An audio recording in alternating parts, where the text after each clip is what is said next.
1 minute ভিডিওটি দেখুন, আপনিও কান্না করবেন।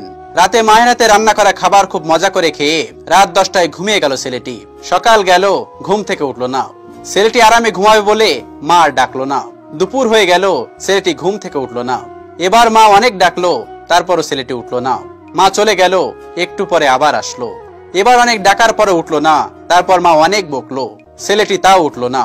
এবার মা একটি থাপ্পড় দিল, তাও উঠলো না। এবার মা ছেলেটির হাত ধরে টান দিল, কিন্তু ছেলেটির পুরো শরীর নড়ে উঠলো। ছেলেটির শরীর পাথরের ন্যায় শক্ত হয়ে গেছে।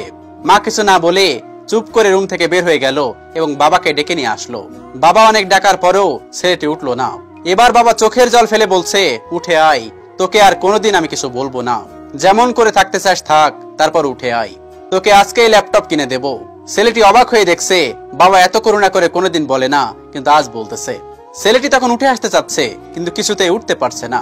এদিকে বাবা নানান রকমের লোভ দেখে বলছে উঠে আসতে। একটু পর ছেলেটির বাড়িতে অনেক মানুষ চলে আসলো। ওদিকে মা কাঁদছে, কেউ বা মাকে সান্ত্বনা দিচ্ছে, আবার কেউ বাবাকে, আবার কেউ ভাই বোনকে নানান কথা বলে বোঝাচ্ছে। একটু পরে কয়েকজন এসে ছেলেটিকে খুব যত্ন করে বিছানা থেকে নামিয়ে লোহার শক্ত খাটিয়ায় শুইয়ে দিল। ছেলেটি তখন কাঁদছে আর বলছে, আমার পিঠে প্রচন্ড ব্যথা লাগছে, নামাও এখান থেকে। কেউ তখন তার কথা শুনলো না। একটু পরে ওই মানুষগুলো গরম পানি নিয়ে এসে ছেলেটার শরীরে কিছুটা পানি ঢেলে দিল। ইস, শরীরটা পুড়ে যাচ্ছে বলে ছেলেটি চিৎকার করলো, কিন্তু ছেলেটির কথা কেউ শুনছে না। ছেলেটিকে পরম যত্নে গরম পানি দিয়ে খুব সুন্দর করে ডলে ডলে ধুচ্ছে। ছেলেটি কাঁদছে আর বলছে, আমাকে আর গরম পানি দিও না, শরীর পুড়ে যাচ্ছে, আর ডলা দিও না, খুব ব্যথা লাগছে। কিন্তু ছেলেটির কথা কেউ শুনলো না। অনেক সময় নিয়ে গোসল করিয়ে ছেলেটির শরীরটি মুছে নিয়ে আসলো বসার জায়গাতে। ছেলেটি তখন খুব খুশি হলো এবং সে ভাবলো আমাকে হয়তো এবার এখানে বসাবে। কিন্তু ওরা না বসিয়ে কাঠের একটা শক্ত খাটে শুইয়ে দিল, একটা চাদরও নিচে দিল না। একটু পরে বাবা, ভাই আরো কয়েকজন মিলে ছেলেটিকে একটা সাদা কাপড় মোড়ালো। মা অনেক আদর করে মুখে হাত বুলাচ্ছে আর কাঁদছে।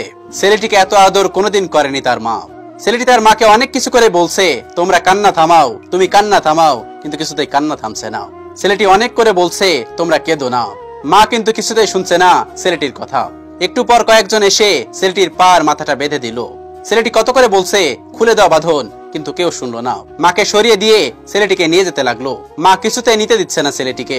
ভাই বোন সব চুপ হয়ে কাঁদছে, কেউ কিছু বলছে না। ছেলেটি কত কিছু করে বলছে, আমাকে ডিস্টার্ব করিস না, কিন্তু কেউ কিছু শুনলো না। সবাই কেঁদেই চলছে। একটু বেশি ঘুমালে বাবা বকা দিত, কিন্তু এখন বাবা চুপ করে দাঁড়িয়ে চোখের পানি মুছতেছে, একটা বকাও দিল না বাবা। মাকে জোর করে সরিয়ে দিয়ে কয়েকজন ছেলেটিকে নিয়ে অনেক মানুষের সামনে শুয়ে দিল একটা ছায়ায়। তারপরেই ছেলেটি জানাজা পড়ানো হলো। জানাজা শেষ করে নিয়ে গেল ছেলেটিকে। একটু দূরে একটা মাটির গর্ত করে রেখেছে। বাবা আর ভাই দুজন মিলে মাটির গর্তে নেমে ছেলেটিকে কোলে তুলে নিয়ে ওই মাটির গর্তে শুইয়ে দিল। একটা বালিশ বা চাদর কিছুই দিল না, একটা লাইটও দিল না। ছেলেটির পা এবং মাথার কাছের বাঁধনগুলো খুলে দিয়ে উপরে খুব তাড়াহুড়া করে কাঁচা বাঁশ দিয়ে ঢেকে দিল। তার উপরে আরো কত কি দিল। ছেলেটি কিছুই দেখতে পাচ্ছে না। যতই সময় যাচ্ছে মাটির গর্তটা ঠিক ততটাই অন্ধকার হয়ে যাচ্ছে। ছেলেটি চিৎকার করছে আর বলছে, আমাকে এখান থেকে বের করো, আমার খুব ভয় করছে, আমি কিছু দেখতে পারছি না। একটু পরেই ছেলেটির উপর মাটি চাপা দিয়ে সবাই চলে যাচ্ছে। ছেলেটি ডাকছে আর বলছে, আমাকে একা রেখে যেও না। না, কেউ শুনলো না ছেলেটির কথা। স্বার্থপরের মতো সবাই চলে গেল। কি ভাবছেন? এটা কিন্তু অনেক শিক্ষামূলক একটি গল্প। একবার ভেবে দেখুন তো, জীবনে আর কত রং তামাশা করার বাকি আছে। আল্লাহ তাআলা আমাদের সকলকে জানার এবং বোঝার তৌফিক দান করুন। আমিন।